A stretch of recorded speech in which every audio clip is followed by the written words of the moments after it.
Bonjour à tous, bienvenue sur M6. Donc ce petit tuto pour essayer de trouver une solution pour imprimer donc une surface capitonnée sans que ça soit trop compliqué suite aux problèmes rencontrés par Ben2, donc Ben qui modélise le taco que je vous ai proposé à modéliser sur la chaîne SVM6. Donc ce taco évidemment, c'est bien, tu t'es pas trompé, c'est bien une Duesenberg. C'est bien ça le taco. Donc moi j'ai mis taco, mais bon en réalité c'est ça, c'est une Duesenberg. Donc pour faire une surface capitonnée, je vais te faire voir une astuce, moi, qui n'a même pas besoin de te servir du modificateur horaire. Je vais te faire voir comment j'ai réussi à faire cette surface-là. Peut-être ça va t'aider. Alors tu me diras si c'est plus imprimable en ayant fait des cubes comme ça qui sont indépendants.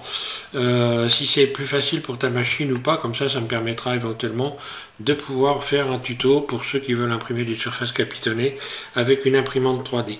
Donc je vais faire cette démonstration là, je vais t'expliquer comment j'ai fait. Je repasse sur Blender, voilà, on va repartir sur Blender 2.92, ok. Et donc je suis parti d'un cube, c'est assez simple à réaliser, donc je vais chercher un cube.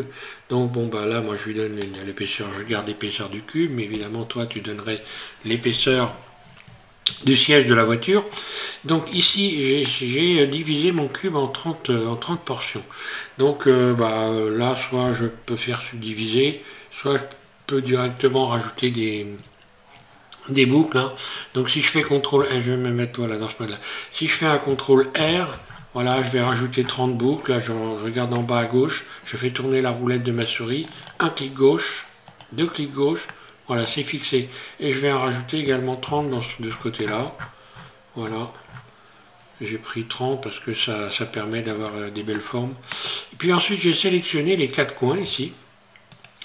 Et j'ai utilisé ici, je vais mettre en vue 1. J'ai utilisé l'édition proportionnelle ici. Je clique sur cette icône.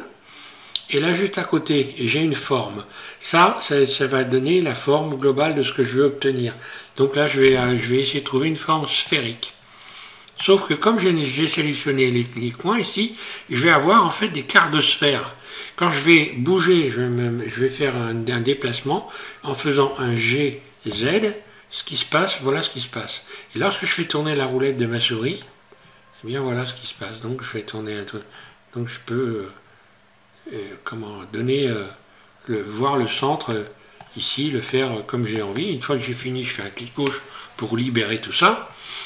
En ce qui concerne l'épaisseur, j'aurais pu, je vais me mettre en mode transparent, modifier l'épaisseur ici par exemple. Voilà, je vais faire un G, enfin désélectionner le haut ici. Voilà, je désélectionne ça. Un GZ, voilà, je donne une épaisseur, peu importe, voilà, admettons que ça soit ça l'épaisseur. Et ensuite, je vais me mettre en vue dessus, donc je suis toujours en mode edit. En ayant tout sélectionné, donc A, je vais utiliser, donc là je désélectionne l'édition proportionnelle, je n'en ai plus besoin. Je vais aller chercher l'aimant ici. L'aimant, donc je clique dessus pour le sélectionner. Là, l'aimant, pardon, oui, voilà. Je sélectionne l'aimant, donc il s'est éclairé en bleu. Cet aimant, ça va me permettre de déplacer les éléments qui vont coller à la grille. Donc quand tu vas faire un Shift D pour dupliquer le cube, eh bien automatiquement il se déplace en restant collé à la grille.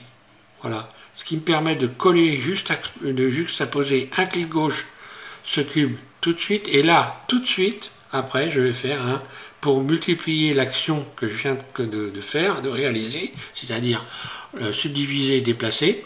Je vais répéter cette action en faisant un Shift R. J'appuie sur Shift en continu, puis R, R, R, R, R. Voilà, donc ça me donne ça.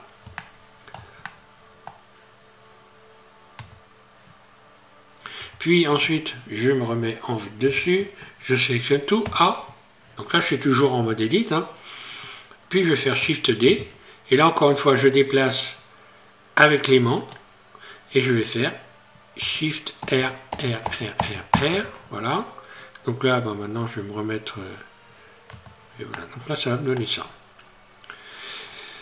Donc là, je n'ai qu'un objet en fait. Je sélectionne tout et je vais faire en sorte que tout ça devienne des objets indépendants les uns des autres lorsque je vais me retrouver dans le mode dans le mode objet.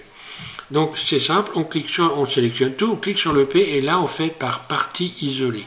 Un clic gauche, ce qui fait que là, maintenant, lorsque je vais aller dans le mode objet, je peux attraper les cubes un par un. Voilà. Donc là j'ai autant de cubes, voilà, de pièces différentes que ce que j'ai fait dans le mode objet. Donc là je vais sortir du mode. Voilà. Donc là maintenant quand je vais en mode edit, bah voilà, j'ai un objet. Hein. Et j'ai une surface capitonnée. Donc tu me diras si elle est, si c'est plus facile d'imprimer de cette façon-là, parce qu'après il va falloir évidemment coller peut-être les éléments. Hein. Je ne sais pas comment. Après il faut, oui, après il faut aller chercher de la colle et puis faire sa surface. Et en ce qui concerne les tours, bon bah les tours du siège, hein, c'est pas ce qui est plus compliqué à réaliser. Hein. Après bon bah je peux, si je sélectionne tout, que je fais une rotation sur X, je sais pas si ça va marcher, c'est RX90, si c'est bon ça marche. GZ.